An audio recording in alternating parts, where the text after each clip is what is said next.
L'agenda du souverain pontife prévoit une rencontre avec le corps diplomatique, ce même corps diplomatique reçu lundi par le président de la République lors de la cérémonie d'échange des vœux, occasion pour Félix Tshisekedi de s'exprimer une fois de plus sur la conflictualité dans l'est de la République démocratique du Congo. Le chef de l'État a chargé le Rwanda et les autorités rwandaises de défier la communauté internationale et a demandé à celle-ci d'être plus conséquente par rapport aux différentes violations des droits internationaux. C'est un reportage que nous proposent nos confrères de la presse présidentielle. Réunis autour du chef de l'État Félix-Antoine Tshisekedi Tshilombo à la traditionnelle cérémonie d'échange de vœux de Nouvel An, les corps constitués de la nation et les représentants du corps diplomatique et des organisations internationales accréditées en République démocratique du Congo ont formulé des vœux de santé, de bonheur et de réussite à l'endroit du président de la République, sa famille ainsi que tout le peuple congolais. S'exprimant en qualité du doyen du corps diplomatique, Georges Massafou, ambassadeur du Kenya en République démocratique du Congo, a félicité le chef de l'État pour son leadership et son engagement ainsi que sa détermination et ses efforts sans relâche à restaurer la paix à l'est de son pays et à redresser son économie nationale. Dans une adresse d'une demi-heure, le président de la République est revenu sur les nouvelles responsabilités de la RDC depuis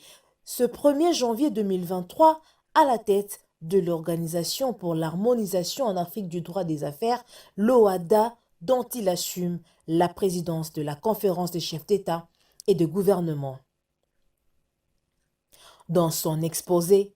le président de la République a également résumé des avancées très significatives du gouvernement congolais au cours de l'année 2022 sur les axes prioritaires, notamment la restauration de la paix et de la sécurité. S'agissant de la République démocratique du Congo, le gouvernement a poursuivi les efforts de réalisation de son programme d'action pendant l'année qui vient de s'écouler sur les axes prioritaires suivants: la restauration de la paix et de la sécurité, le renforcement de l'autorité de l'État, la relance de l'économie nationale, l'assainissement de la gestion des finances publiques, la lutte contre la corruption sous toutes ses formes, la construction d'infrastructures, la protection de l'environnement, l'amélioration des conditions de vie des populations, la couverture santé universelle, la gratuité de l'enseignement de base, l'autonomisation de la femme, la promotion de l'entrepreneuriat des jeunes, la réhabilitation des 145 territoires administratifs du pays et la relance de la diplomatie congolaise. Cependant, en dépit des progrès incontestables relevés ci-dessus, l'année dernière a été jalonnée par des épreuves douloureuses dans les relations entre la République démocratique du Congo et certains pays voisins, en particulier le Rwanda, qui, depuis 23 ans, s'est toujours octroyé le droit de nous agresser et de commanditer des crimes abominables sur notre territoire national, au mépris du droit international, de la Charte des Nations Unies et de l'acte constitutif de l'Union africaine.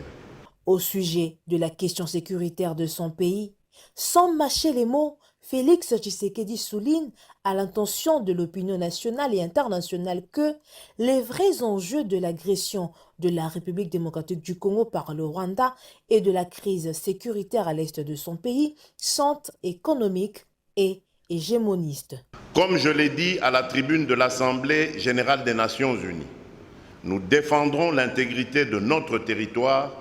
la souveraineté et l'indépendance de notre pays, quoi qu'il en coûte.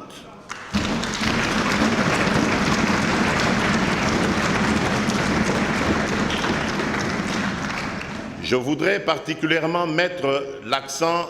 sur la solidarité exprimée envers le peuple congolais au travers des efforts considérables investis par les chefs d'État des pays membres de la communauté de l'Afrique de l'Est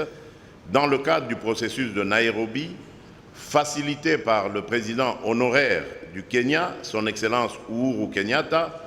en vue d'une solution durable au phénomène des groupes armés locaux et étrangers dans cette partie de notre pays, dont le M23. Je réitère la demande du gouvernement congolais, introduite depuis septembre dernier auprès du Conseil de sécurité des Nations Unies, d'examiner le rapport des experts de l'ONU sur la situation sécuritaire à l'Est, du reste déjà distribué aux États membres, et d'infliger des sanctions individuelles et collectives aux autorités rwandaises, aux terroristes du M23, ainsi qu'à l'État rwandais qui bafoue le droit international et commet des crimes ainsi que des violations graves de droits de l'homme au Nord Kivu. Sur un temps ferme, Félix Tshisekedi rassure qu'aucun Congolais n'est dupe ni naïf sur cette évidence. Que tout le monde sache, hier, aujourd'hui et demain, aucune génération de mes compatriotes ne cédera ni n'alinéera 1 centimètre carré du territoire national à quiconque pour y établir une colonie de peuplement ou d'exploitation. Fin de citation.